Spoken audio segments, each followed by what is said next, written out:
Hello, അപ്പോൾ എല്ലാവർക്കും ഇന്നത്തെ പുതിയൊരു വീഡിയോയിലോട്ട് സ്വാഗതം. ഇന്ന് നമ്മൾ ഒരു അടിപൊളി സമോസയാണ് തയ്യാറാക്കുന്നത്. അതിനായിട്ട് ഞാനൊരു ബൗളിലോട്ട് 1 കപ്പ് മൈദമാവും കുറച്ച് ഉപ്പും അതിനോടൊപ്പം ശകലം നമ്മുടെ ജീരകവും പിന്നെ ഒരു 1.5 ടേബിൾ സ്പൂണോളം റിഫൈൻഡ് ഓയിലും ചേർക്കുന്നുണ്ട്.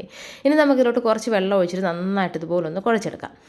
അപ്പോൾ നിങ്ങൾക്ക് ജീരകത്തിന് പകരമായിട്ട് അയമോദകമാണെങ്കിലും മാവിൽ ചേർക്കാമേ. ഇനി വേറൊരു ഫ്രൈങ് പാൻ ഒഴിച്ചിട്ട് അതിലോട്ട് ഞാൻ കുറച്ച് എണ്ണ ഒഴിച്ചിട്ട് ജീരകം, അതിനോടൊപ്പം തന്നെ കുറച്ച് കായവും ഇഞ്ചിയും പച്ചമുളകും ഒന്ന് ചതച്ചതും, അതിനോടൊപ്പം കുറച്ച് നമ്മുടെ ഗ്രീൻ പീസ് വേവിച്ചതും, പിന്നെ ഞാൻ 2 ഉരുളക്കിഴങ്ങ് അവിച്ചെടുത്തിട്ടുണ്ട്. അതിന് ഞാൻ ഇതുപോലെ ഒന്ന് ഗ്രേറ്റ് ചെയ്തിലോട്ടൊന്ന് ചേർത്ത് കൊടുക്കുകയാണ്. എല്ലാം കൂടെ നന്നായിട്ടൊന്ന് മിക്സ് ചെയ്ത് ഒന്ന് യോജിപ്പിച്ച് കൊടുത്തതിന് ശേഷം ഇതിലോട്ട് കുറച്ച് മഞ്ഞൾപ്പൊടി, മുളക് പൊടി, അതുപോലെ തന്നെ കുറച്ച് ഗരം മസാലപ്പൊടി, പിന്നെ ഞാൻ ഇതിലോട്ട് ആവശ്യത്തിനുള്ള ഉപ്പൊന്ന് ചേർക്കുന്നുണ്ട്. അതുപോലെ തന്നെ ഒരു 1.5 ടേബിൾ സ്പൂണോളം ചാട്ട് മസാലയും കൂടി ചേർക്കുന്നുണ്ട്.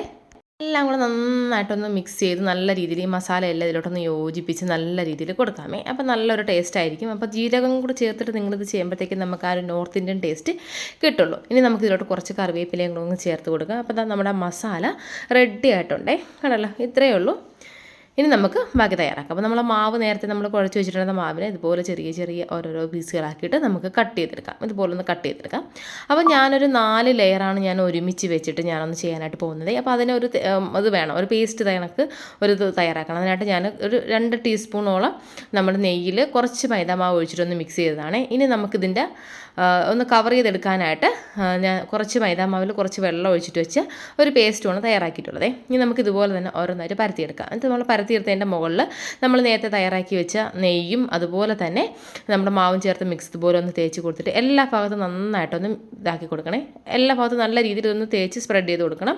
എന്നിട്ട് അതിൻ്റെ മുകളിൽ നിന്നിട്ട് 4 ചപ്പാത്തി ഇതുപോലെ വെച്ചിട്ട് അതിൻ്റെ മുകളിൽ കുറച്ച് മൈദാമാവും കൂടെ ഒന്ന് തൂക്കി കൊടുത്തിട്ടുണ്ട്. അതിൻ്റെ സൈഡെല്ലാം ഇതുപോലെ ഒന്ന് പ്രസ് ചെയ്ത് കൊടുക്കണേ.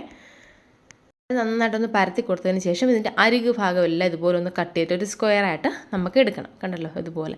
ഇനി നമുക്കിതിനെ വീണ്ടും ചെറിയ നിങ്ങൾക്ക് എത്രയാണോ വലിപ്പം വേണ്ടത് അതിനനുസരിച്ച് ഓരോരോ പീസുകളാക്കിയിട്ട് കട്ട് ചെയ്തെടുക്കണം. ഇനി നമ്മൾ നേരത്തെ തയ്യാറാക്കിയ നമ്മുടെ ഫില്ലിങ് നമുക്കിതിൻ്റെ മുകളിലായിട്ട് ഓരോന്നിൻ്റെ മുകളിലായിട്ട് കുറച്ച് ഫില്ലിങ് വെച്ചിട്ട് നമുക്കൊന്ന് സെറ്റ് ചെയ്ത് കൊടുക്കണം. അപ്പോൾ എല്ലാ ഫില്ലിങ് എല്ലാം റെഡി ആയിട്ടുണ്ട്. ഇനി നമ്മൾ നേരത്തെ ഇതേയും വെള്ളവും കൂടെ ചേർന്ന പേസ്റ്റ് നമ്മളിതിൻ്റെ മുകളിൽ ഇതുപോലെ എല്ലാ ഭാഗത്തും നമ്മളിതുപോലെ നന്നായിട്ട് ഒരു ബ്രഷ് കൊണ്ട് ഇതുപോലെ ഒന്ന് തേച്ച് കൊടുക്കണേ. അപ്പോൾ നല്ല രീതിയിൽ നമുക്കൊന്ന് കവർ ചെയ്ത് എടുക്കാനായിട്ടാണ്. ഇനി നമുക്കിത് ഇതുപോലെ ഓരോന്നായിട്ട് എടുത്തതിന് ശേഷം ഇതുപോലെ ഒന്ന് ചെയ്ത് കൊടുക്കണേ. എന്നിട്ട് ഇവിടെ നിന്ന് ഇതിങ്ങനെ പിടിക്കണം. ഇനി നമുക്ക് ഈ താഴ്ഭാഗം ഇതുപോലെ ഒന്ന് പിടിച്ച് കവർ ചെയ്യണം. അപ്പോൾ കാണല്ലോ, ഈ ഒരു രീതിക്ക് വേണം ഒന്ന് കവർ ചെയ്ത് എടുക്കാനായിട്ട്. നല്ല ക്രിസ്പി ആയിട്ട് നല്ല ലെയറായിട്ടുള്ള നല്ല അടിപൊളി ഫ്ലവർ സമോസയാണ് നമ്മളിപ്പോൾ തയ്യാറാക്കുന്നത്. കണ്ടല്ലോ, ഞാൻ ഒന്നും കൂടെ കാണിച്ചു തരാം. ഇതുപോലെ ഒന്ന് എടുത്തിട്ട് ഈ 2 ഭാഗവും ഇതുപോലെ ഒന്ന് കവർ ചെയ്ത് കൊടുക്കണം. ഇനി നമ്മൾ ഇവിടെ നിന്ന് എടുത്തിട്ട് ആ ഭാഗത്ത് ഇനി നമ്മൾ ലാസ്റ്റ് നിന്ന് എടുത്തിട്ട് ഇങ്ങനെ ഒന്ന് കവർ ചെയ്യണം.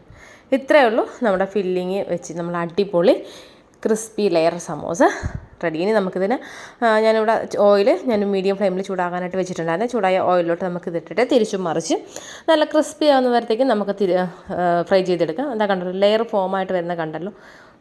ഇനി നമുക്കിതിനൊരു പ്ലേറ്റിലോട്ട് മാറ്റാം. അപ്പോൾ നമ്മൾ ബാലൻസ് സൈഡൊക്കെ മുറിച്ചതും കൂടെ ഞാൻ ഇതുപോലെ തന്നെ എണ്ണയിൽ ചെറിയ പീസാക്കിയിട്ട് ഫ്രൈ ചെയ്തെടുക്കുന്നുണ്ട്. കണ്ടല്ലോ, നല്ല അടിപൊളി ക്രിസ്പി ലെയർ സമോസ റെഡി ആയിട്ടുണ്ട്. ട്രൈ ചെയ്ത് നോക്കുക, ഫീഡ്ബാക്ക്സ് അറിയിക്കുക. ഇഷ്ടമായി സബ്സ്ക്രൈബ് ചെയ്യണേ.